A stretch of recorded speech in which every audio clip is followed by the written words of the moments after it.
What happens when your career is technically working, yet you begin questioning whether it still reflects who you're becoming? In this episode, Ben Stein shares the internal season that preceded his move from executive leadership into purpose driven coaching. This is the Your Next Success podcast, and I'm your host, Dr. Carolyn Sagal. I am a life first career coach and strategist on a mission to normalize questioning your career. Because I believe each of us is made on purpose for a purpose only we can fulfill.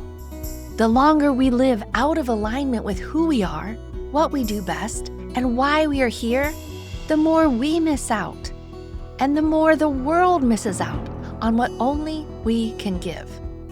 The Your Next Success podcast is where we explore how to build a career that truly fuels your life. We talk about self-discovery, smart job search strategies, professional growth, and you will hear stories from people who have navigated big career transitions themselves so you can create a life-first career and become your own version of authentic success. My guest today is Ben Stein. Ben is the founder of Purpose Up, where he helps mid and senior level professionals navigate career transitions and land roles aligned with their strengths and values. Before launching Purpose Up, Ben built a successful career in advertising and tech, holding leadership roles, including VP of Product, and leading core cross-functional digital teams. Today, he brings that executive experience into his coaching work, guiding professionals through meaningful pivots with clarity and strategy. Career transitions rarely begin with chaos. Often, they begin with evaluation. In this conversation, Ben shares what was happening internally before his shift from corporate leadership into coaching. We discuss the difference between insight and action, how identity evolves during transition, and what it looks like when seeking matures into service. In this episode, we talk about what seeking feels like inside a functioning career, how identity shifts during professional transitions, why awareness alone does not create change, and how clarity becomes aligned. Now let's welcome Ben to the conversation. Welcome, Ben Stein, to Your Next Success. I am thrilled to have you in this conversation today. Thank you so much for having me. It's an honor to be here. Awesome. Okay, so as you know, we're going to talk about careers, career transitions. That's also something that's near and dear to your heart. You have helped hundreds of people with their own career transitions. So we'll get to that. Very successful author, successful in so many, author of multiple different books. We will get to all of those things. And I'd love to kind of dial it way back, help the listeners understand, where were you born? Where did you grow up? What was life like for the youngest Ben Stein?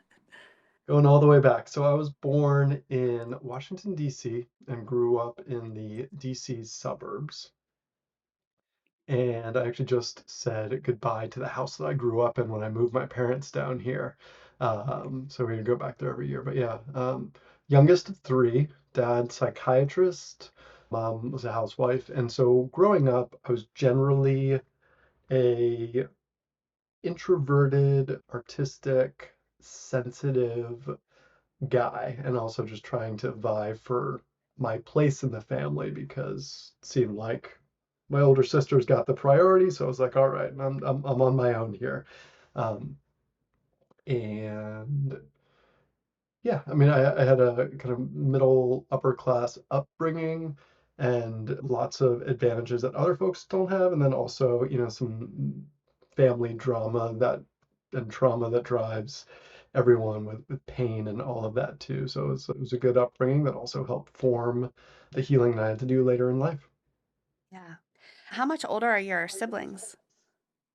So my oldest sister Shauna, who passed a few years ago from pancreatic cancer, she's 8 years older than me, and Julie is 2 years older than me. I'm so sorry, because pancreatic cancer is one of those ones that, like, by the time you figure out you have it, then they end up saying, like, oh, this is what it is, and it's not looking good. Yeah, no, it sucks. My sister was very brave and positive through it all. And we were optimistic because she got on a clinical trial for some immunotherapy, and that helped. But ultimately, yeah, it's a doozy, for lack of better words. Oh, so sorry, so sorry. Okay, but growing up, you were saying she seemed to have it all together, have the priorities, and so focus was maybe on her and your sister. Wait, two sisters, and then you're the youngest? Yep, So how much older is your middle sister? she's 2 years older.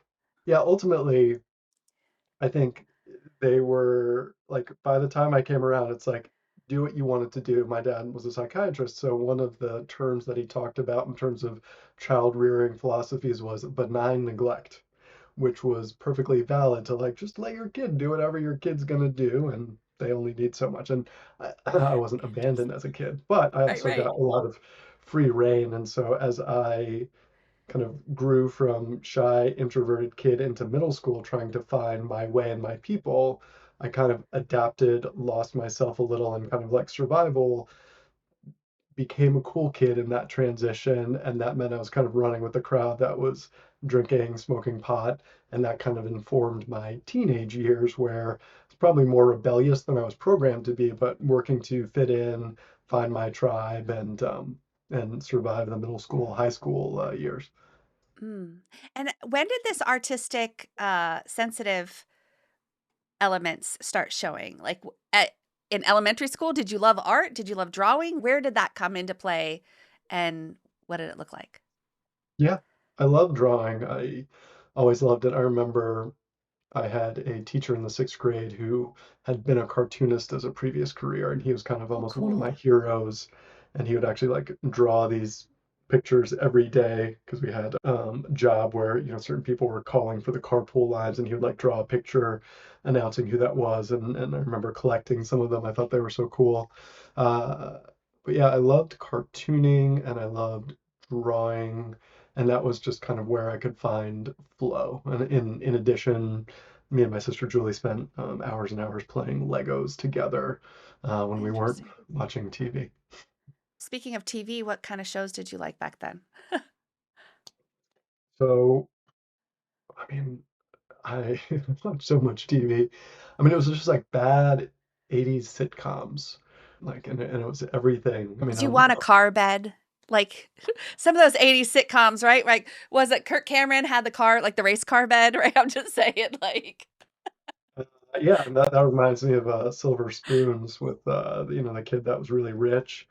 yeah. Um, Small Wonder, going back in time. Yeah, so I was born in '78, so I got, the brunt of the '80s with my TV watching. Yeah, yeah. Okay, so school-wise, were there any particular things that you enjoyed during actual school time? Yeah, I gravitated towards reading and writing. I had some, they weren't necessarily learning disabilities, but I was slow with my motor coordination. So like my handwriting sucks. That was always like a struggle for me. But I was always pretty smart, although I went to a private school. I got held back in third grade because I started really early, so I kind of like corrected for my age, and that was like a tough adjustment, but then adjusted to that. But no, I liked reading a lot. Math wasn't my favorite. Um, and I remember I always, yeah, so math was a struggle. And in high school, physics made math real, so I enjoyed it a bit more, and also had a really good physics teacher then. But yeah, throughout my career, I kind of avoided math where I could, and leaned into reading and writing. Interesting. And then that going from being one of the youngest in your class to now being one of the oldest in your class, how did that play into this perhaps getting into the wrong crowd and all that? Now you could drive first, right? So how did that come to play? I just had a flashback. So I had my mom's Country Squire station wagon, and probably had about 6 or 7 friends packed in it, and we had decided to go down to DC to go see a show at the 9:30 Club.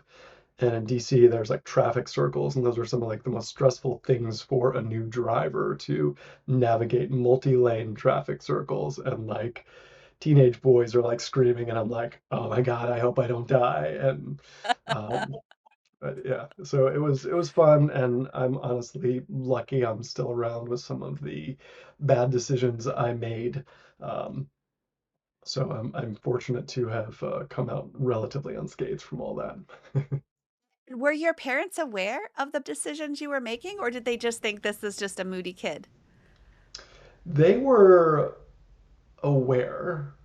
So yeah, I mean, I remember I got caught in ninth grade smoking pot, right? So, um, my dad would then like give me money to go out. And he's like, "You're not going to buy drugs with us, are you?" And I was like, "Dad, I don't want to lie to you." I mean, and just like, yeah, and he would respect that I didn't want to lie to him instead of like really clamping down on me. So, there was never like great repercussions except like one time when I got caught smoking in the house, and then it was like, okay, we're gonna ground you. And that time that I got grounded just for fun, I tried mushrooms for the first time, ate them, and then came home for a family dinner. And I don't recommend that to anybody, but it was quite the experience. Okay, so high school, this experiencing life is taking all sorts of turns. Did anything shift as far as were you still drawing and reading at that time, or mostly just hanging out with friends and enjoying? And how'd that go? Yeah, I was into computers, and in middle school, I remember I did a like video editing camp, and I got kind of into animation.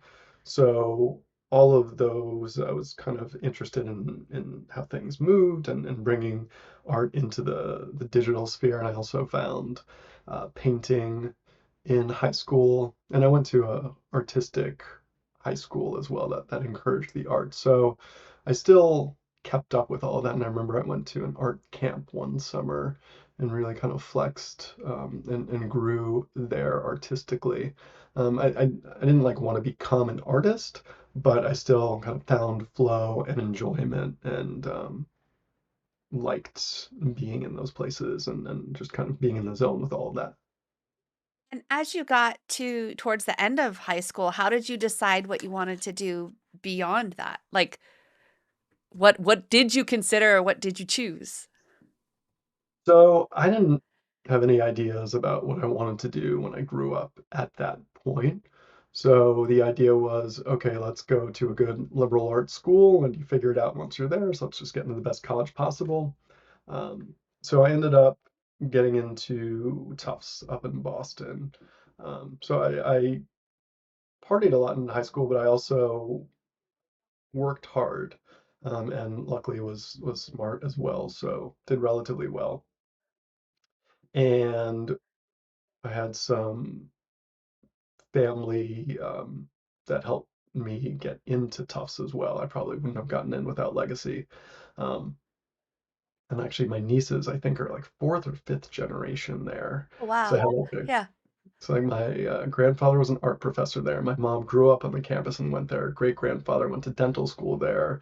And now my nieces are going there, and my brother-in-law is a teacher there. So Oh, rich wow. rich history with that school. So I ended up studying psychology. I was originally going to start with computer science, and then I started doing those courses, and I was like, my brain does not want to spend time doing these things. This is too hard. So psychology, I was interested in. My dad was a psychiatrist, and I wanted to kind of figure out why I was messed up and what I could do to fix it. And I liked learning about psychology, both from a kind of theory perspective as well as I got into biopsychology a little bit. And then I minored in communications and was fascinated with I took a class on they had the X college at Tufts, the experimental college where you could take weird classes. One of those was a television production class, and I was like, wow, this can actually be a job. Um, and that really got me into the children's television realm where I was like, oh, you could use TV and also kind of use it for good. So that and the psychology were areas of interest that I gravitated towards. Let me understand this little passing comment of Something about psychology because you wanted to figure out how you were messed up.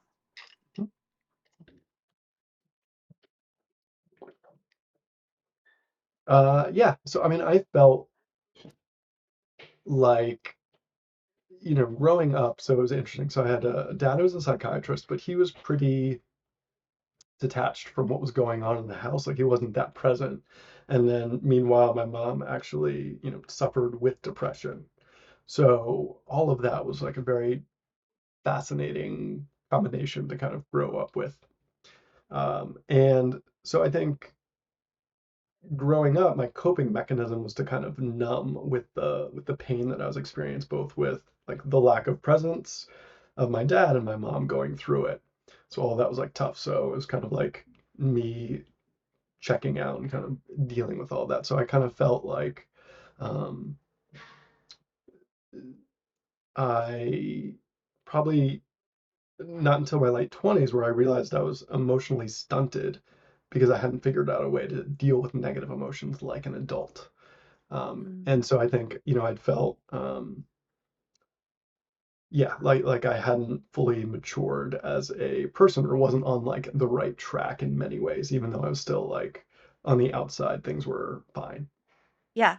Externally successful, internally, you're starting to feel a little more like, is this a problem or am I the problem? Yeah, I remember my first college girlfriend, that's where kind of my using marijuana on a regular basis kind of like became something where she's like, "Do you always have to do that?" And I cared for her deeply, and she was like an amazing young woman. And I realized, oh, okay, this is creating friction for somebody I care about. And that was kind of like the first understanding of like, this isn't, I'm not on the ideal path, but I wasn't like ready to get help or address it at that point. Interesting, interesting. And with your dad having been a psychiatrist, was like mental health of not really like available, but like I mean, I grew up in a household where like anybody who talked about like we had a lot of thoughts, but we didn't have feelings. Right. Um, and talking about your feelings or something, oh, that's just a bunch of crazy people, right? So I imagine like when your dad was there, his perspective is different. And but did he help encourage your mental health? And is, But it's was a that good question. routine like a dentist appointment, like or not? Because I'm just curious. Yeah, no, I remember when I was struggling in fifth grade, like my mom was going through it. I was kind of missing school, calling in sick, and essentially I was kind of faking sick in order to get attention in the house. And that ultimately led to me being sent to a therapist. And yeah, I don't think I have like enough self-awareness from that time to see if that helped or not. It probably did help at some point, but I remember like I hated it and I was like, I don't want to be talking to this guy. Um, so in that regards, they're like, oh, he's going through some stuff. Let's send him to um, therapy. Uh, but outside of that, there wasn't really kind of like much checking in or heart to hearts or things like that. Interesting. Yeah, I mean, my interesting. mom was kind of like the emotionally intelligent person, even though my dad was a psychiatrist. So if I did needed to confide in someone, my mom had the sensitivity and the wherewithal to kind of be with me, so I wasn't like totally abandoned. But sometimes she had capacity, sometimes she didn't. Yeah, yeah. And did you know that? Like, did you realize she was depressed? Did you know what that was? Or was it when you were later then finally able to be like, oh, that's what was happening with her? So I mean, I realized it um, because it was one of those things where you're constantly kind of like disappointed by somebody not showing up, spending time in bed, not being able to deal. And then unfortunately, she went on some pretty hardcore medication in my teen years, which like essentially made, for lack of better words, made her a space cadet. And that like in your angry teenage years, like when your mom is just like not fully there because of heavy medication, that's super frustrating. Um, so that And I think and going back to the psychology point, I also kind of wanted to understand all the dynamics from like my mom as well to kind of like avoid some of those potential Interesting. pitfalls for myself in the future. Yeah. Okay. So you go into psychology and you're wanting to try to like get deeper insight and info into how we think, our thoughts, approaches, all of that. Um, and did you love it? Was it just what did it always stay interesting or how'd that go? Yeah, I enjoyed the different schools of psychology, and like I've always been fascinated by how we think and how we behave. Um, and that ultimately stretched into me being totally fascinated by coaching and personal development later on in my 20s. Yeah.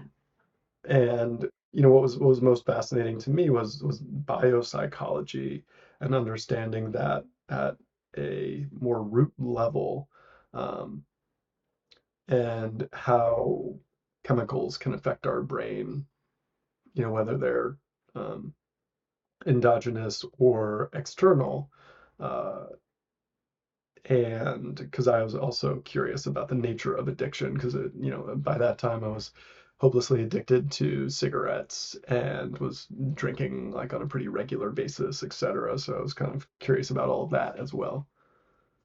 And were you interested in when you were still in undergrad? Were you more interested in psychology to learn about yourself and just kind of like your own family, or did you also have that seed or desire to help others too? Because I know it transitioned into a lot of helping others, but had you always had a helping others drive and desire? Well, when I was in college, the two tracks for psychology were you could go the clinical route and think about practicing and helping people.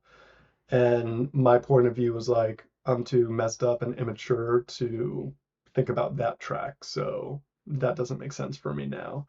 And then there was the research route, and that Mhm. seemed just incredibly boring and tedious to me in terms of living a life of a researcher. So I was like, I don't think these are for me. And in learning about the kind of like television production track, it's like, oh, this is a great place where you get to utilize that creativity and apply it, and also hopefully be able to make money, because I wasn't bullish about like becoming an artist or anything like that. So I tended to think, okay, the psychology will come in handy, but I don't think I'm going to practice it. Let's see what I can do about, making kind of bridging this gap between making money and being in a creative field. And so that's kind of like where I got out of college with. Did you do any internship or anything during college, or what were some of your first jobs, paying jobs? Yeah, I did a couple internships in college. So one of them that was funny was I worked at the local CBS affiliate in their news graphic department. And that was Interesting. hilarious because that was like one of the most jaded group of human beings. Like if it bleeds, it leads, like creating graphics for, murder, blah, blah, blah. And so that was eye-opening. I was like, oh, okay, this is interesting, but this is not going to be where I'm going to end up. And then the next internship I got was with WGBH in Boston, and they were the PBS affiliate, and they made Arthur, the kid show, out of there. So Interesting. that was a fun internship.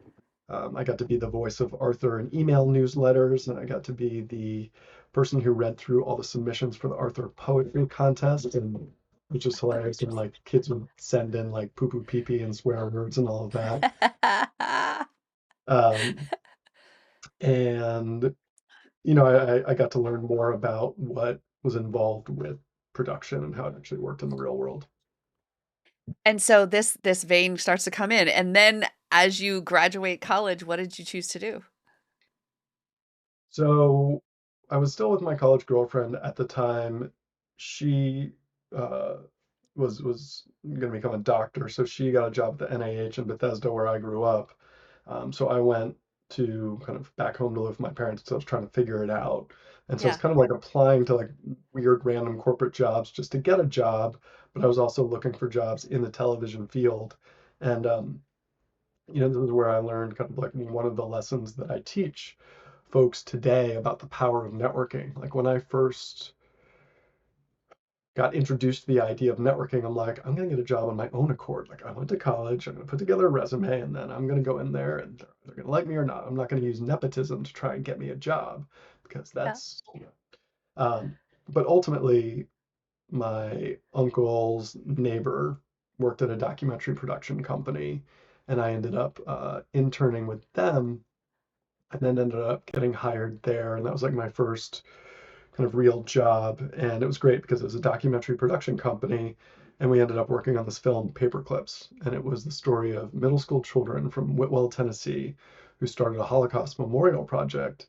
And they collected enough paper clips for all of the 8 million people that were killed in the Holocaust. And it's a story about them learning about it and then becoming teachers to other kids in the area. And this was Oh, wow. like miles away from where the KKK had one of its biggest beginnings.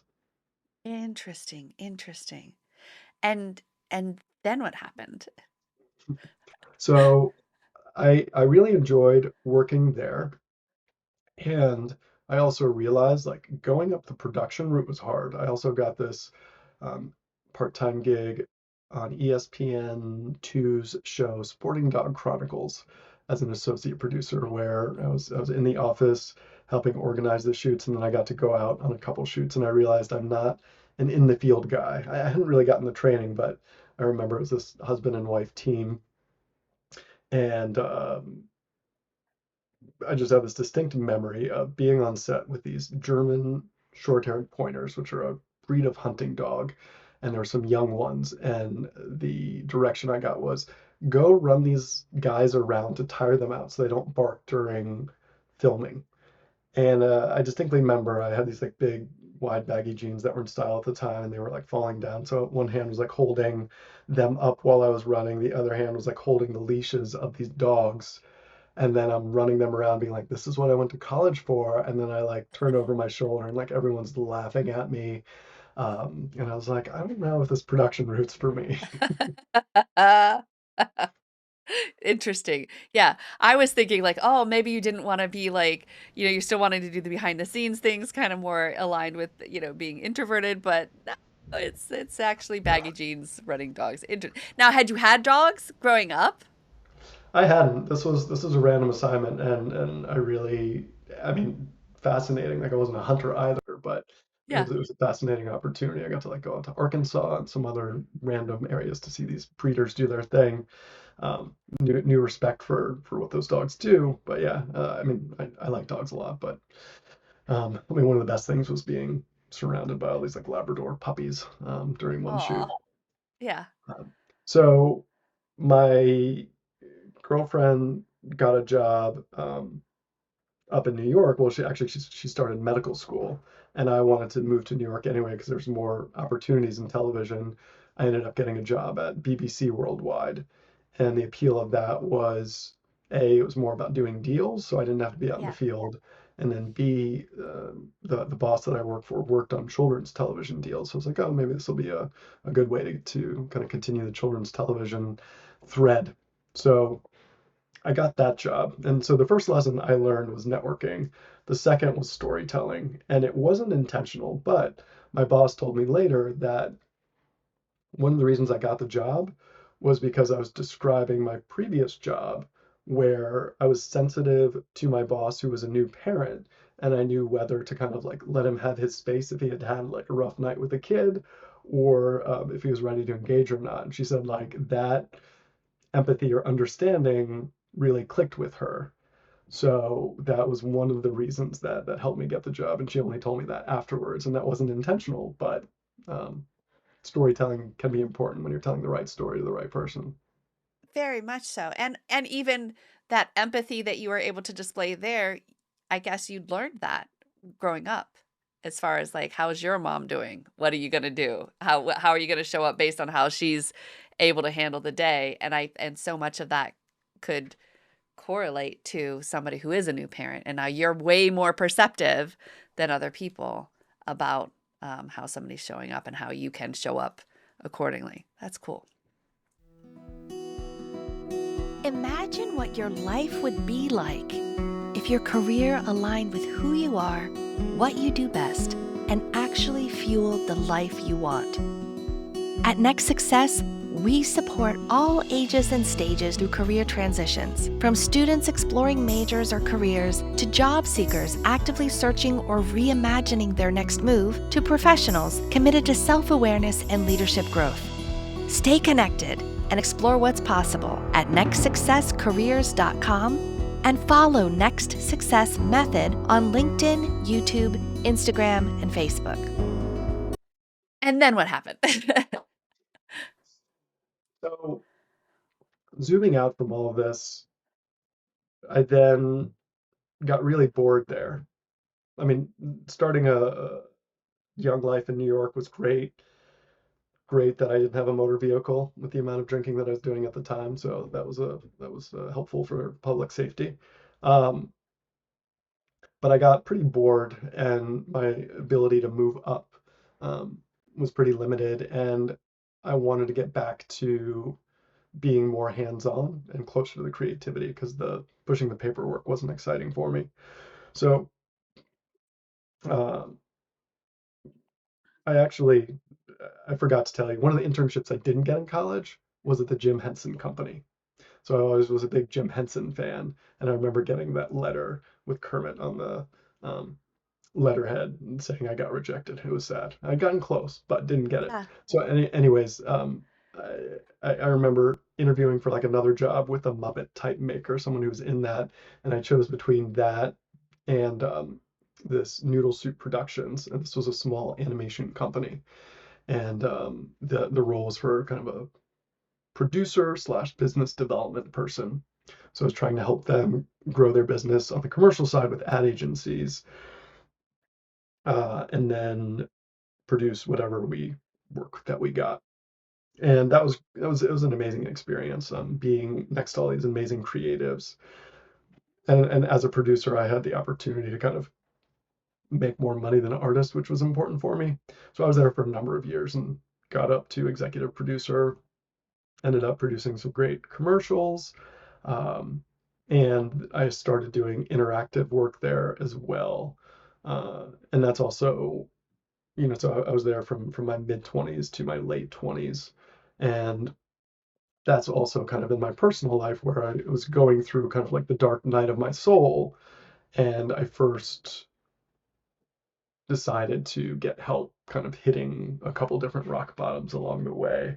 But in that experience, it was nice being close to the work and being in business development and advertising then. It was a great excuse to go to all these free open bar parties. So that was like fun for a while until Yeah. it got like pretty empty and soulless. And then I finally realized like, okay, like partying is getting old. I'm getting older.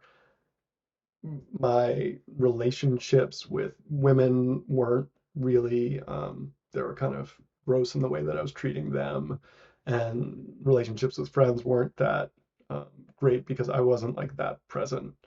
um, so I kind of things came to a head. So I was always able to like keep work okay, but ultimately there was this like big gaping hole inside my soul and my heart where I was like, I need to change something. And I tried to do it on my own for a while, like listening to Tony Robbins and downloading things via LimeWire, trying to like reprogram myself. And then ultimately, I made the call to get help in my late 20s.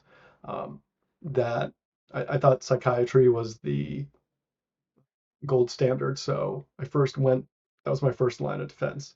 And unfortunately, some psychiatrists are there to just to prescribe medicine. So I was there to like Yeah. bare my soul after holding on to like all of this baggage for years.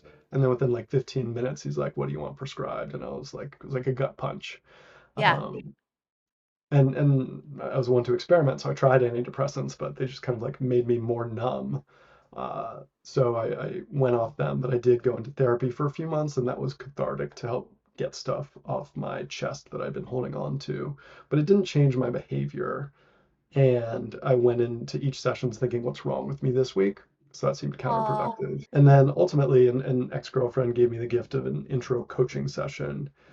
Then I did a weekend intensive, and then that turned into a 6-month client side program, which then transitioned into a 2-year apprenticeship to become a coach.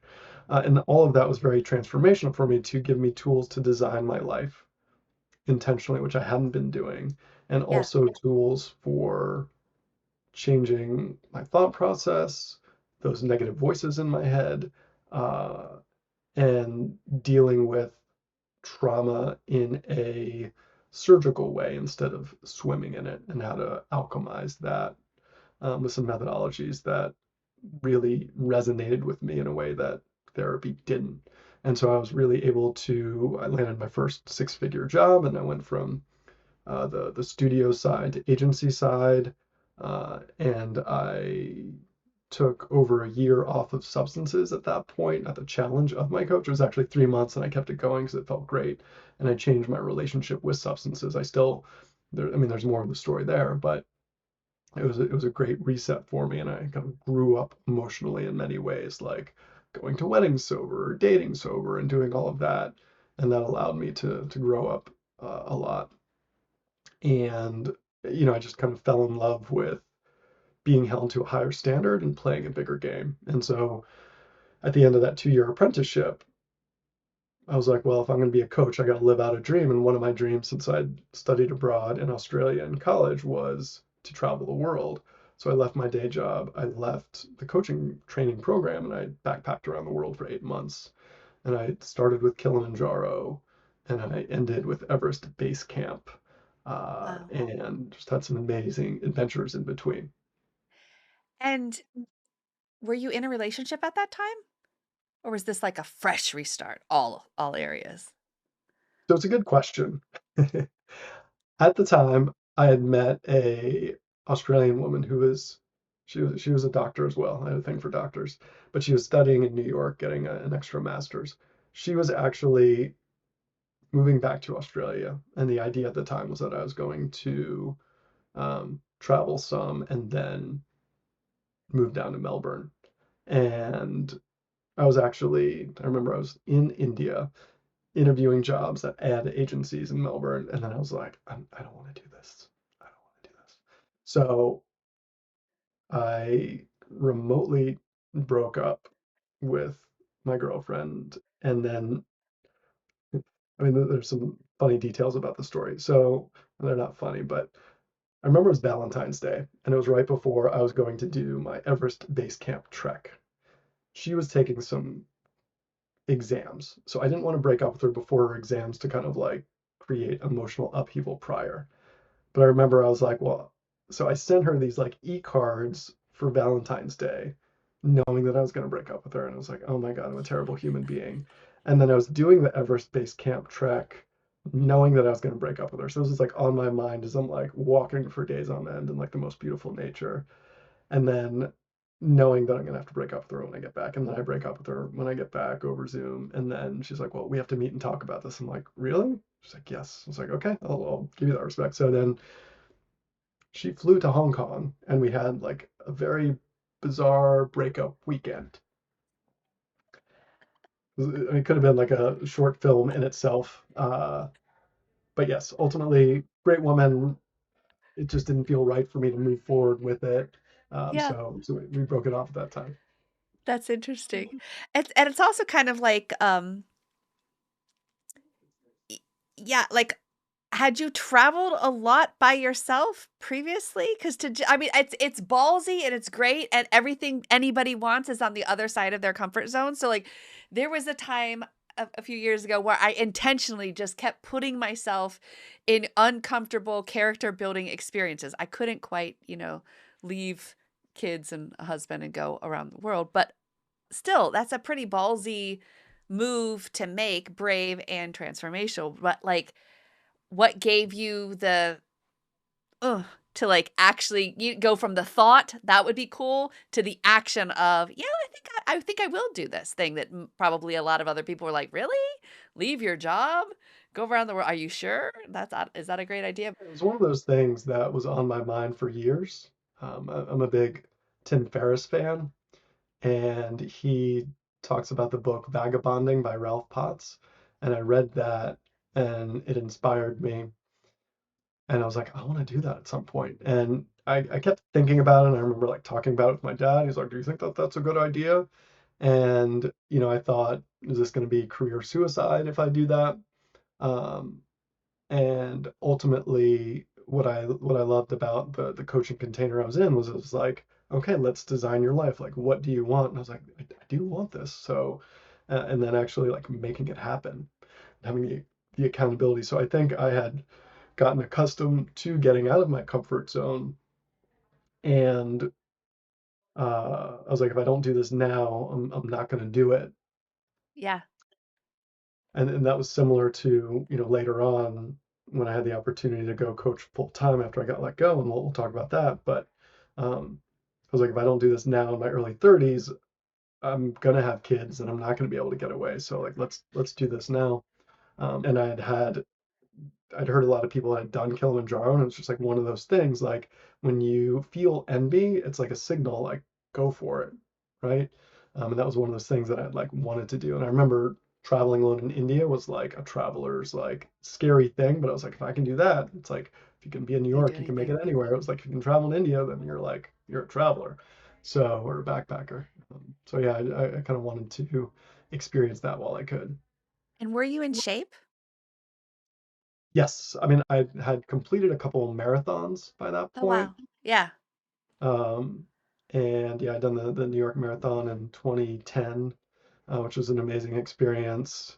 And I remember walking around New York City with like a backpack and my boots, breaking them in, getting practice. And there's this one Roosevelt Island subway station that had like the biggest staircase.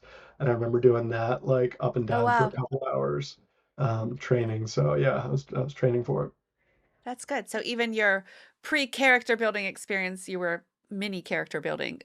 Although I've seen that staircase in pictures. One day I'll actually go there, and I don't think that's a mini a mini Yeah, character no, building, especially with the backpack. Yeah.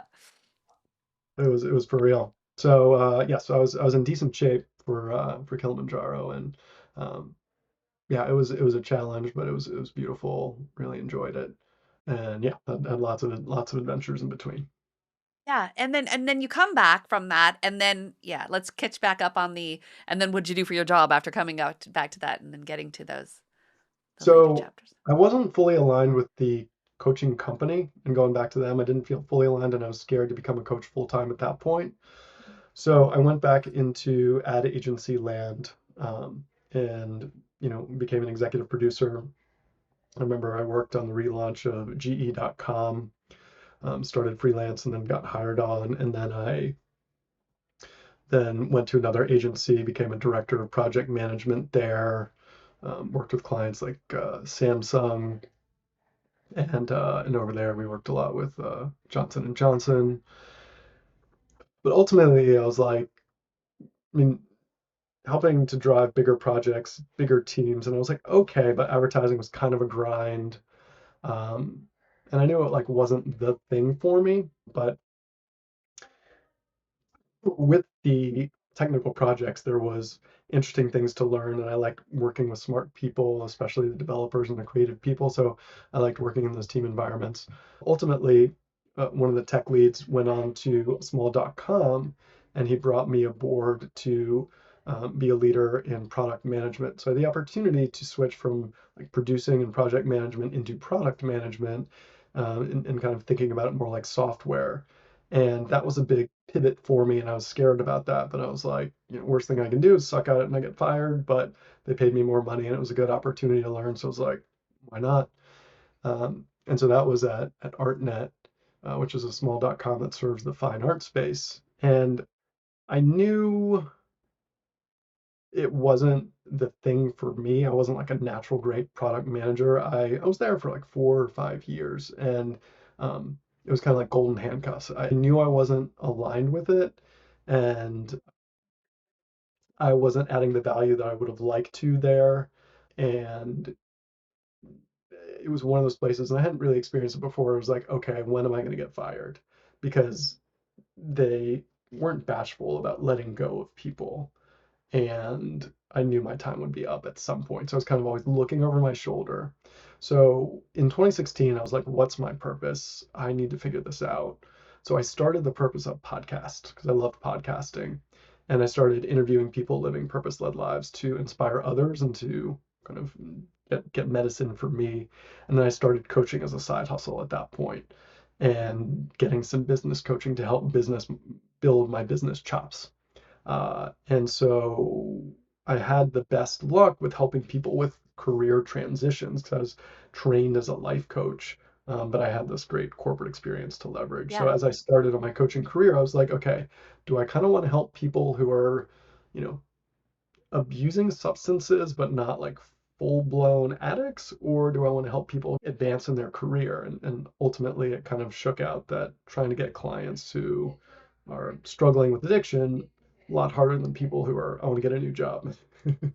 And I had a lot more success with that. So I was kind of like leveraged my project management skills, my advertising skills in terms of picking up branding, copywriting, um, and marketing, and then invested in business coaching to help me learn how to build a practice and get clients and learn sales and all those skills to do that. So I work as a side hustle, and then my first son was born in 2018, and I go on paternity leave. And then I get back, and I'm at my computer the second day. Like a lot of my coworkers had got let go previously in a restructure, and I thought I was okay. Um, Turns out they just wanted to give me paternity leave, which was nice of them, um, and give me a stress-free paternity leave. Um, and then the second day back, I get the email from the CEO, like coming to my office, and I'm like, oh, this is not good. Like my heart drops, and I'm like, hearing my footsteps echo through as I go through like the big hallway to the CEO's office, and then, that kind of like out of body experience as I'm getting let go, and I kind of like know what's happening, but you're like processing, and everything's in slow motion. Um, so yeah, I got let go, and I was like, okay, that sucks. And so I was working in the Woolworth building in New York, and as I'm leaving, I had my stuff in my hands, and I get a call from this coach, and he's like, "Hey, you're in. Like, you got accepted into this coach accelerator program." Like literally, as I was leaving the building, and I was like, "Okay, this is a sign." Because the choice at that time was to go for another safe tech job. They were easier to get in 2018, or um, go for full-time coaching. And I decided, do I want to live by example for my son, or do I want to play it safe? And I was like, let's live by example. And so I made the decision to go for it full time, and haven't looked back since. Oh, that's awesome. And it was cool that like you explored, and I think this is something that you encourage people to do now and me as well. While you're in that job, even if you're starting to feel like, I don't think this is it, you don't have to just make a rash decision and leave. You can leave by choice or by force. You kind of waited it out a little while, but you were still building up skills, exploring other things while having a little bit of a safety net. And then when that was removed, you were already a few steps ahead of somebody else who like just waits for the dire, like, oh, I guess now I should figure out what I want to do. And I remember I was working with a purpose coach. I'd received lots of different coaches. One of them was a purpose coach. Her name is Holly Woods, and she's got a couple great books out. One's called The Golden Thread, but she encouraged me to look back at my childhood, what I liked doing, and one of those things was cartooning. And part of me is like, I'm an almost 40-year-old man at this point. Like, why would I do cartooning? But um, I remember drawing about the fear and anxiety of becoming a new parent. And so I started drawing, and then I started writing alongside that. And I ended up making a dad blog called I Hope I Don't Kill It. And it never like blew up or anything, but it was this really fun project where I got to draw and write in this irreverent voice, and tapping back into my creativity was really freeing, and knowing Yeah. that I could do projects like that. And that ultimately, when I was in a leadership container another couple years later, they're like, oh, what's a stretch goal that you want to do that you wouldn't do otherwise? And I had had a desire to write a children's book. So having that experience in the dad blog, writing and drawing, empowered me to do this children's book. And so I ended up writing Little Benny Piggy and Courage for the Win. And it's all about feeling the fear and doing it anyway. And I think that that's the key. We talked about getting out of our comfort zone. I think that is the key to finding successes is feeling the fear, because we either run away from it, and that's what I did for years with numbing, with Yeah. avoiding, or we can step into it. And you know, even as recently as yesterday, I was chatting with Claude. We were talking about my financial goals and plans this year, and it's ultimately challenging me to raise my prices. I'm like, but no, I don't want to raise my prices. And so, we constantly get to be in this space of challenging ourselves and getting out of our comfort zone. Absolutely. I get it. I get it. And then you went on after writing that children's book to write something else. What was that? Yes. So I wrote my first nonfiction book, Purpose Up, Break Free and Find Work That Matters. And it's essentially the book that I wish I had had when I was in my late 20s trying to figure things out. And so it tries to encapsulate a lot of my methodology into a book, um, for people to understand how I approach things, where we understand our vision, we understand how those inner critics can run the show, and how to rewire that. And also, like a big portion, I think, is healing some of those wounds from growing up and reframing them so that we can understand the gift in them. And also, once we kind of get rid of some of those lenses that we grew up with, we can see with clarity where we want to go more. So I think that Yes. healing is an important part of the journey. And then from there, we can ask ourselves, and we can be more in touch with our intuition. What does success look like for me as opposed to what I've been programmed for? And we can go on that exploration in terms of skills, the Akagi, where we match up what the world needs with what we're good at, and our skills, etc. And then from there, what are the practical steps of selling ourselves, networking, connecting with people, building relationships, and how to tell compelling stories to enroll people. Yes. And so it covers a lot and tries to introduce a lot of concepts in the way to help people where they're at.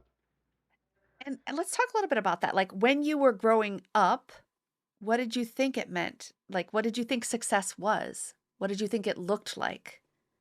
Even if you hadn't bought into what your own personal success was going to be or what you wanted to do, but you still had this view of, yeah, the world or what it was could be like if someone was successful. What did you think it was back then? Yeah. I don't know if I had really thought about success much, to be honest. I think both of my parents came from like a middle class background, and there was almost uh, it was like anti getting too rich or too much money. So it wasn't about like getting all of this stuff. Um, I think so. I didn't really think about what does success look like. I thought about how can I find work that I can have fun with. Mm, And that was the first, like for me, it was like make money, have fun, learn and grow, and that was my criteria. And then as I grew, ultimately, kind of, I like what Tony Robbins says about this. It's like there's uh, there's a science to success, and you can follow steps, but there's an art to fulfillment, and that fulfillment, you need to figure out what that is for yourself. But ultimately, there's a service component to that. So you got to figure out, how am I here to serve others? yeah. And that ultimately, like with coaching served me, I was like, I really like this thought process, and a lot of therapy I think is great, and I don't want to discount it, especially coming from my background, and both my sisters became therapists. But ultimately, coaching was a lot more powerful for me, and being able to challenge people, being able to be forward facing, really resonated with me a lot more. And so ultimately, that became this like vehicle to live my best life, and serve others in the process. And so now, how do you define authentic success for you in this moment? For me, it's, am I being energized? Am I serving? And am I in flow more often than not? So, and also, am I listening to those intuitive nudges about what's next? So for me, those intuitive nudges that make me uncomfortable are around building real community in real life. Um, they're about speaking in public more, and they're about ways to impact people less one-on-one and more one-to-many. Yeah. So those are those things that I'm being nudged towards that I'm excited about. And how do people find you? How do they work with you? Yeah. So you can check out my website, purposeup.com. I'm also Coach Ben Stein, Stein, on Instagram. So that's another way to find me. I'm also on LinkedIn. I'm active there, so you can look up Purpose Up Ben Stein. Yeah, so you can reach out to me via any of those channels, and we can have a quick chat to see if it makes sense. You can also get my book. It's on Amazon, Purpose Up, Break Free and Find Work That Matters. So there's lots of different ways in. And if you want some free tools, you can check out purposeup.com/gift. And I've got some good job searching tools if you're in the market. Awesome. Awesome. Well, thank you so much, Ben, for telling a little bit more of your story. And I just wish you the utmost happiness, success, fulfillment, and all of those things. You do such amazing, beautiful work, and you've helped so many people. So thank you so much. My pleasure. Thank you for asking great questions. Definitely went a lot deeper here on my history, but hopefully folks can resonate with my story. And I appreciate you holding the space. Ben, thank you for sharing your perspective and the evolution behind your work. I appreciate the way that you articulate transition as a thoughtful process rather than a dramatic event. Your path from seeking to serving offers a grounded framework for professionals navigating their next success.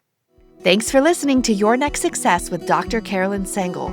Remember, authentic success is yours to define and includes aligning your career to support the life you want.